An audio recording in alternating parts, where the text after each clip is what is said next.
बहुत समय पहले की बात है। एक छोटे से कस्बे के किनारे घने बरगद के पेड़ पर कबूतरों का एक झुंड रहता था। उसी झुंड में एक कबूतर था जिसका नाम था मोटू। मोटू दिखने में साधारण था, लेकिन उसका दिमाग बहुत तेज था। बाकी सारे कबूतर उसे चालाक मोटू कहकर पुकारते थे। पास ही उसी कस्बे में एक बहुत ही चालाक और भूखी बिल्ली भी रहती थी। वह हमेशा पेड़ पर बैठे कबूतरों को देखती और मन ही मन सोचती, हम इन कबूतरों को अगर मैं पकड़ लूं तो कई दिनों तक दावत चल सकती है। लेकिन कबूतर ऊंचे पेड़ पर रहते थे और बिल्ली चाहे जितना छलांग लगाती उसे पकड़ नहीं पाती थी। एक दिन बिल्ली ने चाल चली। वह पेड़ के नीचे आई और मीठी आवाज में बोली, प्यारे कबूतरों, तुम सब कितने सुंदर हो। तुम्हारी तो पंख भी मोती जैसे चमकते हैं। काश मैं भी तुम जैसी उड़ पाती। कुछ भोले कबूतर उसकी मीठी बातों में फंस गए।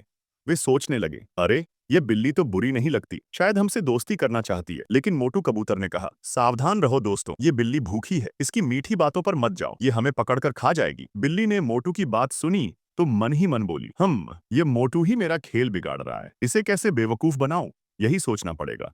कुछ दिन बाद बिल्ली पेड़ के नीचे साधु का भेष बनाकर बैठ गई। उसने गले में माला डाल ली, आंखें बंद की और हाथ में एक डंडी पकड़ ली। जब कबूतरों ने उसे देखा तो बोले, देखो देखो, अब तो यह साधु बन गई है। बिल्ली ने आंखें खोलकर धीरे से कहा, बच्चों, मैं अब बिल्ली नहीं रही, मैंने संसार छोड़ दिया है। अब मैं केवल जप और ध्यान करती हूँ। तुम सब डरना मत, मैं किसी को नुकसान नहीं पहुंचाऊंगी। भोले कबूतरों को थोड़ी शांति मिली, लेकिन चालाक मोटू फिर बोला, अरे मूर्खो, भूखे को भजन नहीं सुहाता, यह साधु का भेष सिर्फ धोखा है। सच पूछो तो इसके मन में अब भी हमारी ही भूख है। बिल्ली गुस्से में दांत पीसने लगी पर चुप रही। बिल्ली ने सोचा, चालाक मोटू को हराना आसान नहीं, लेकिन बाकी कबूतर तो भोले हैं। वह बोली, प्यारे कबूतरों, मेरे पास बहुत सारा अनाज है, अगर तुम में से कोई नीचे आकर मेरे पास आए तो मैं रोज उसे दान में अनाज दूंगी। कई छोटे कबूतरों की आंखें चमक उठीं। उन्हें लगा, वाह, अब तो हमें बिना मेहनत के खाना मिलेगा। वे उड़कर नीचे आने ही वाले थे कि मोटू ने जोर से कहा, रुको, नीचे मत जाओ। अगर यह सचमुच हमें अनाज देना चाहती तो खुद ही ऊपर डाल देती।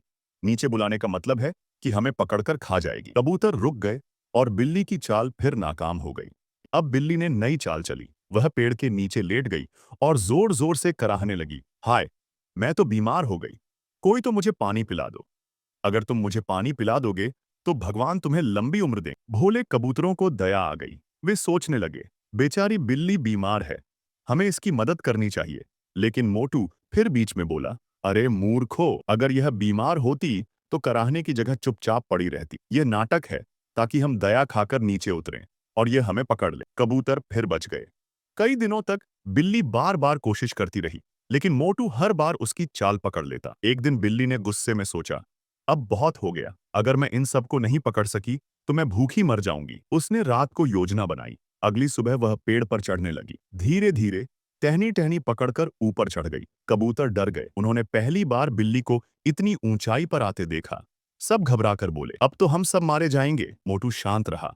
उसने कहा, घबराओ मत, बिल्ली को जितनी ऊंचाई पर चढ़ना होगा उतना ही उसका संतुलन बिगड़ेगा। जैसे ही बिल्ली ऊपर पहुंची, मोटू ने अपने साथियों को इशारा किया। सारे कबूतर एक साथ पंख फड़फड़ाते हुए उड़ गए। तेज आवाज और हवा से शाख हिल गई। बिल्ली का संतुलन बिगड़ा और वह धड़ाम से नीचे गिर गई। गिरते ही उसके पैर में चोट लग गई और वह दर्द से चिल्लाने लगी। मोटू कबूतर ने अपने साथियों से कहा, देखा दोस्तों, चालाकी से बचने के लिए हमें समझदार बनना पड़ता है। अगर हम लालच या डर में आ जाते तो बिल्ली हम सबको खा जाती। याद रखो, दुश्मन चाहे कितनी भी चाल चले, अगर हम समझदारी से काम लें तो हमेशा सुरक्षित रह सकते हैं। सभी कबूतरों ने खुशी मनाई और मोटू को धन्यवाद दिया। उस दिन के बाद से पूरा झुंड और भी सतर्क रहने लगा और बिल्ली ने कसम खाई कि वह अब कभी उस पेड़ की तरफ नहीं आएगी।